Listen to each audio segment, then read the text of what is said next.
तो हम चीख के बोलते मेरा जीवन बर्बाद हो गया। वही वही विकार, वही अशांति, वही ऐसा बोलता। लेकिन सच्ची कहता हूं, वो जब बाद में वो पूरा का पूरा रिजल्ट जब आया, निकल करके देखा, तब कहता हूं अब कृत्य कृत्य भयो में। आहा, बलिहारी है कृपा की, कि कैसी असीम कृपा होती, कैसी कृपा की सामर्थ्य होती। वो देखा, उनकी कृपा से देखा। जो इससे प्यार करता है उसे कोई भी विकार परास्त नहीं कर सकता। ये बैठाल लो हृदय में, बैठालने की बात है। यदि आप परास्त हो रहे हो तो किसी और से भी प्यार करते हो। यदि आप केवल मेरे कृष्ण प्यारे से प्यार करोगे तो किसी की सामर्थ्य नहीं कि परास्त कर सके। निश्चित निश्चित निश्चित ये अनुभव की बात, इसीलिए इस पर जोर देता हूं इच्छा, क्योंकि ये बहुत लंबे समय तक सताते हैं। बहुत ऊंचाई तक इनका हाथ जाता है विकारों का। ऐसा नहीं कि ये कोई चुटपुट हो, इन्हीं के पार्षद हैं, खूब सामर्थ्यशाली है और बड़ी ऊंचाई तक से घसीटना चाहते हैं। लेकिन जिसने, इसीलिए ब्रह्मा जी ने कहा कि जो अपने ज्ञान बल से ऊंचाई पर चढ़े हमने उनको भ्रष्ट होते देखा है, लेकिन जिसने हे नंदन नंदन आपके चरणों का आश्रय ले लिया, बड़ी बड़ी ऊंचाइयों को हंसते हुए पार कर गए। पूर्ण दृढ़ निष्ठा रखो, मैं गौर श्याम चरणारविंद का आश्रित जन हूं, मुझे देखते कितना परास्त करो। बॉडी बनाने के लिए ये दवाइयों की जरूरत नहीं, ब्रह्मचर्य की जरूरत है। दंड बैठक मारो, ब्रह्मचर्य रहो, 2-4 किलोमीटर दौड़ो, पवित्र भोजन पाओ, मुर्गा मुर्गी नहीं, पवित्र भोजन पाओ। फिर आप देखो आपके शरीर में कैसा बल आता, उत्साह आता है। मस्त रहो, गलत करो मत तो गलत सहो मत, फिर तुम्हारा कोई बाल बांका नहीं कर सकता। ऐसे बिल्कुल मस्त रहो। भगवान नाम जापक को किसी की सामर्थ्य नहीं परास्त कर सके। मेरे प्रीतम की इच्छा है कि हाथ पैर टूट के तू राधा राधा कमरे में बोल, तो ये बात मान सकते हैं, लेकिन कोई देवता, कोई प्रारब्ध, कोई ग्रह, कोई नक्षत्र मुझे परास्त कर दे, ऐसा कोई त्रिभुवन में नहीं। बलवान बनो, तुम दूसरों के आगे घुटने टेकने की जगह दूसरों को घुटने टेकवाओ। इतने भजन करो, इतना तप करो, इतने नियम में रहो कि दूसरा तुम्हारे सामने झुके, तुम्हें झुकने की जरूरत न पड़े। क्या मुर्दे जैसा जीवन, जो इंद्री जैसा चाहे वैसा डाउन कर दे, जैसा चाहे वो हमें शोक दे दे, दुख दे। थोड़ा सा साहसी बनो, तुम भगवान के अंश हो, तुम कुछ भी कर सकते हो, कुछ भी।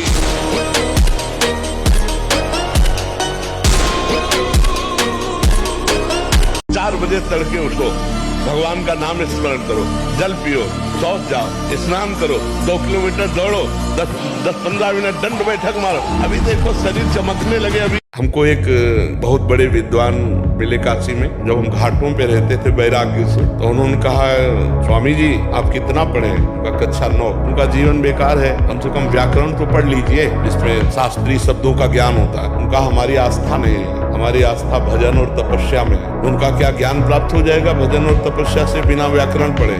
और मुझे तो ऐसा विश्वास है कि वेदों का अर्थ भी आ जाएगा। आज आपका प्रश्न बाद में पूरा होगा, उत्तर पहले दिमाग हमारा तैयार कर देता, क्योंकि तपस्या से क्या ले सकता है। मर्जी राधा नाम जपने से हमें क्या क्या मिलेगा? जो चाहोगे प्राप्त हो जाएगा। ये सब राधा नाम का चमत्कार दिखाई दे तो देख लेना। और ये हमारे राधा नाम का फल नहीं है, ये ब्याज है। फल तो होगा, हम निकुंज जाएंगे। हम जिंदा बता रहे तुम्हें, मरने के बाद नहीं, हम जिंदा तुम्हें बता रहे हैं कि हम प्रियाजू के पास जाएंगे। इसमें 100% कोई संशय नहीं। अपनी प्रियाजू की सेवा में रहेंगे, हम कसक से कह रहे हैं। तो राधा नाम जपो, तुम्हें जो चाहिए वो प्राप्त होगा। वादा करते हैं केवल राधा राधा जपो, और ना चाहिए तो राधा रानी प्राप्त होगी, श्री कृष्ण प्राप्त हो जाएंगे। मान लो हमारी बात।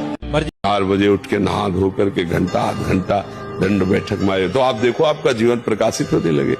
ये नहीं कहते कि बाबा जीवन, गृहस्थी में भी, गृहस्थी जीवन कोई साधारण इतना बड़ा बोझा लाद के चलना है परिवार का।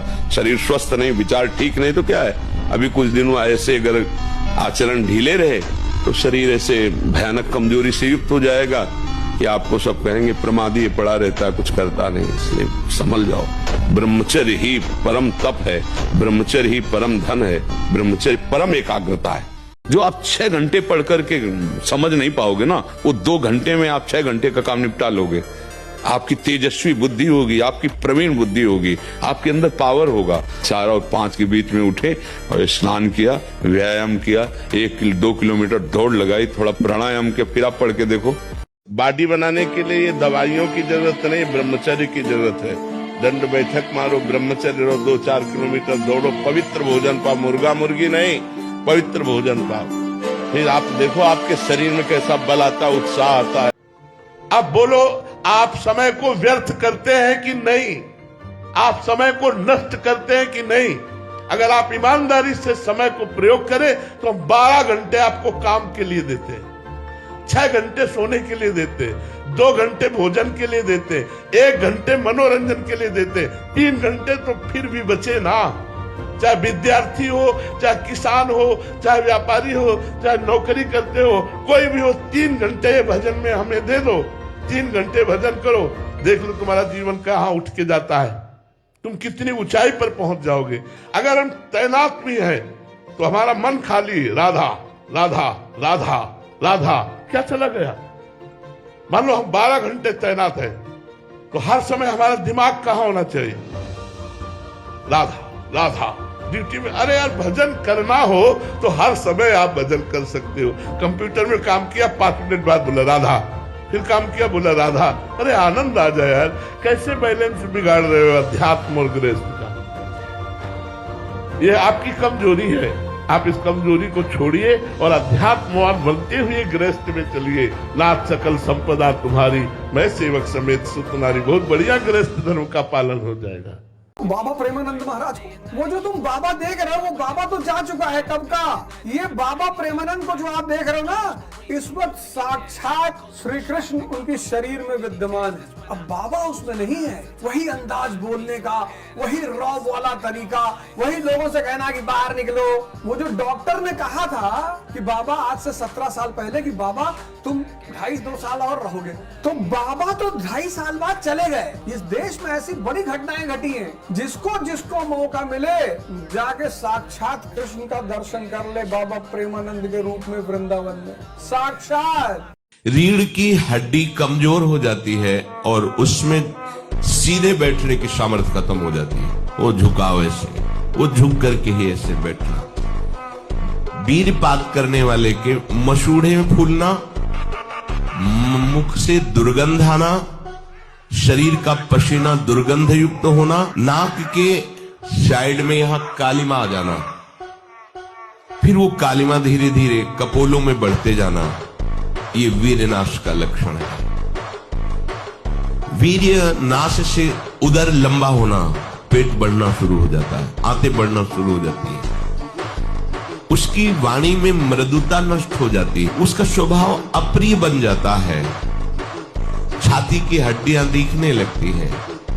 वो ना तो लोक में ना परलोक में किसी भी कार्य में उत्साह करने लायक नहीं रह जाता। बचपन में खिलौनों में इतना राग था, अगर एक भी खिलौना ना दिया जाए तो कैसा। आज जैसे आपको हंसी आएगी उन्हीं बातों पर, ऐसे ही अज्ञान के खिलौने ये सब है। जब आपको ज्ञान होगा तो हंसी आएगी। किसी की ताकत नहीं कि कामना छोड़ सके, ममता छोड़ सके, राग छोड़ सके। ये सत्संग छुड़ाता है। पहले सत्संग से हलचल पैदा होगी। ये हलचल अगर सत्संग करते रहे तो शांत हो जाएगी, अगर नहीं किया तो फिर फंसा देगी माया में। चूक मत करना। जो हलचल पैदा हुई, मंथन पैदा हुआ, उसमें पहले विष आता है। यही विष है आसक्ति। नष्ट कर दो इस आसक्ति को, फिर आप देखना आनंद में डूब जाओ।